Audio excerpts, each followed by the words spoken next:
In Mexico, there is no such thing as speech-language pathology in terms of a course of studies. They do have some people who study working with deaf people, but they don't have the course of speech-language pathology. So the need is very, very large. 20 years ago, while vacationing in Mexico, Dr. Leland Bennett wanted an authentic experience, so he ventured into the mountain valley town of Talpa. It was here that he met Dr. Cervantes, the director of the local clinic. Shortly thereafter, Dr. Cervantes asked Dr. Bennett to do a study of the deaf population there.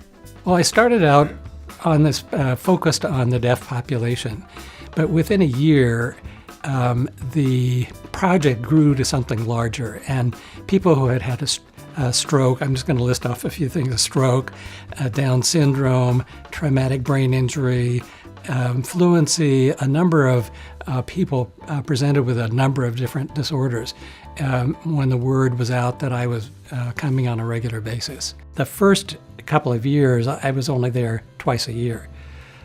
But as I realized that I needed to be there more frequently, I increased it up to 3 times and then 4 times, and now it's 6 times a year. I really may have made it a point to be in Talpa, just in a kind of a humble way. You know, I'm here, I have something I can provide. If somebody needs it, they can come to me. But I'm not going to go out and sell it because that doesn't work. And it's not a good way to interact with a culture. I'm a guest in the culture. I don't want to be a pest in the culture. In terms of Talpa, there's lots and lots of rancho communities around it.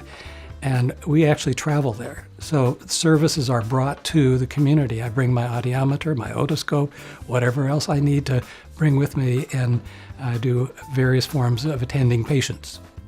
Dr. Bennett started the Talpa project because he felt led to do so. He has a skill, there is a need, and thus he has created a life of service. Education is highly revered in Mexico. The profession is revered, the activity of going to school is revered, but they didn't have any special education programs in this area.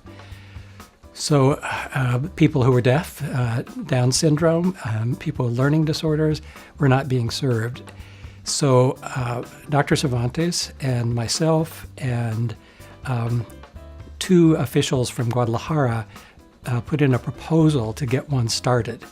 And we were able to do that so that children with needs, with special needs, at least had a place where they could have some possibility of increasing their skills and abilities. And then eventually we got a school built through the donation of a piece of land by a local citizen and some work by a group of citizens in the United States. Dr. Bennett is working with a small group of professionals to establish a sustainable training program for speech-language pathology through the University of Guadalajara. They have had questions about where they're going to place this orphan study, shall we say. And they are willing to put it in their School of Medicine, which would be a great place for it because the faculty there could teach anatomy, and then we could provide other people. And I would certainly like to be one of the persons that provides classes. This program would help address Mexico's long-term need of producing its own SLPs and also ensure that Dr. Bennett's legacy of caring lives on. I think it's an important thing, that whole idea of giving and service, and they're all manifestations of love, and that's what the world's supposed to be about, at least at some level.